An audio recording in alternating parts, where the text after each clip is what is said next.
Welcome, dear traders. It's me, Kate, taking the idea with generic recap of the Asian session on September 29. Another month of trading and the third quarter of 2023 have come to a close. This means that we can wrap up some results and outline plans for October. As most of the global central banks decided to maintain higher interest rates in the long term, the pressure on the equity markets remained. As a result, major US indexes posted sharp monthly losses. Most likely, stock markets in the Asia-Pacific region will also end September in the red. For example, Japan's Nikkei is down for the third month in a row. Asian stocks got some relief today as pressure from the Treasury yields, the US dollar, and the oil prices eased a bit. With some markets in Asia closed today for holidays, the overall sentiment may be more subdued. US Treasury yields fell from multi-year highs overnight on the technical factors. Meanwhile, the US dollar index dropped below 105.90 early Friday. The main driver for the greenback is the expectations that the US economy can successfully resist higher interest rates, outperforming other economies. And last week, the US regulator warned of a possible rate hike as early as 2023. Against the news, the greenback has strengthened even more. Notably, the US dollar rose as a safe haven currency after a strong rally last week when the US currency hit its highest levels since December last year. Its exchange rate began to decline moderately. In Asian trading, it was moving within the range of 106 and 106.20 on a mixed US statistics. The US GDP maintained a fairly solid pace of growth, coming in at 2.1% in the second quarter. The weekly unemployment claims indicator rose less than expected. In other words, the US labor market is still quite resilient to the high interest rates. In addition, there were more comments from Fed speakers yesterday. For example, President of the Federal Reserve Bank of Chicago, Austin Goolsbee, believes that the United States has a unique opportunity to achieve lower inflation without the threat of a recession. Meanwhile, Thomas Parkin, a member of the Board of Governors, acknowledged that recent inflation data have been positive. However, it's premature to determine the future of monetary policy now, and the dollar index, although it fell on Friday, showed record growth for the second month in a row by the end of September. Domestic economic data was also positive for the Japanese yen. Reports showed that the country's consumer price index fell to 2.8%. At the same time, core prices rose to 4% in August. Notably, inflation is still above the Bank of Japan's 2% target. Meanwhile, the Tokyo Consumer Price Index slowed for the third consecutive month in September due to lower fuel prices, and this means that the pressure on imports and other domestic costs is beginning to peak, easing the recovery of the Japanese economy. However, the Bank of Japan is expected to continue its ultra-loose policy until it's confident that inflation remains stable. At the same time, Japan's industrial production in August unexpectedly rose on a monthly basis, moving from a negative to zero.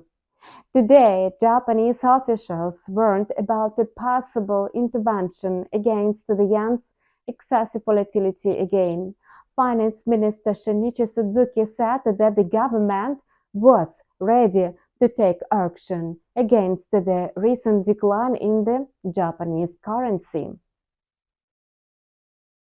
Meanwhile, the dollar-yen pair remains near its lowest level since October 2022.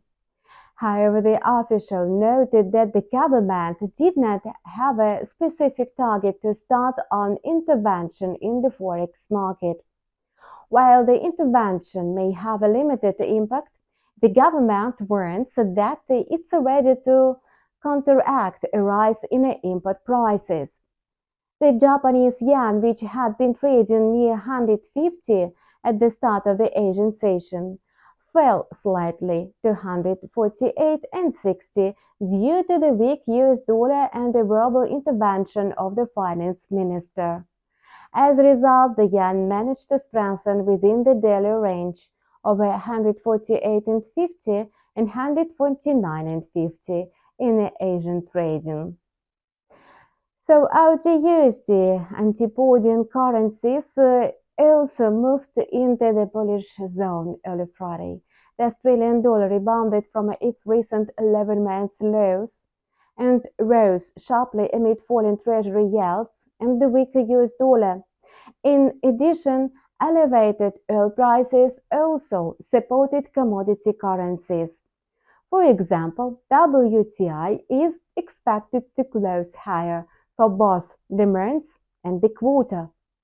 WTI soared by about 10% in September and by about 30% for the third quarter. In addition, the Reserve Bank of Australia's last meeting showed that another interest rate hike was considered. The Australian regulator may make this decision next week on October 3. As a result, the Australian dollar soared within the range of 0.6420 and 0.6487 early Friday. And on October 4, the Reserve Bank of New Zealand will hold a meeting. Inflation in the country is still above the 1.3% target, although it eased slightly in the second quarter, standing at 6%. The New Zealand economy grew more than expected in the second quarter. And as a result, the local currency was trading higher in the range of 0.5961 and 0.6036 at the end of this week. Encouraged by the positive news, the Kiwi surged to its 4-week high. The New Zealand currency closed Friday's Asian session consolidating near 0.6030, and the Kiwi will likely post modest gains in September as sentiment among local businesses and the households improved ahead of the October 14 election.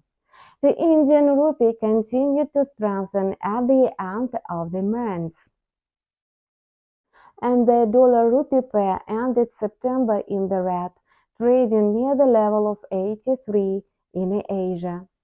Weaker trade balance and a sharp reduction of yields of the greenback weakened the attractiveness of the rupee as a carry currency. Nevertheless, economists predict a bright future for the rupee. And when the Fed Reserve completes its tightening cycle and the Treasury yields and the US dollar peak. So meanwhile, the euro-rupee pair ended Friday's Asian session near 88.10. And that's all for now. Leave your comments below and don't miss our next video review. Remember that staying up to date is the key to success in your trading. Subscribe to the channel and see you online soon.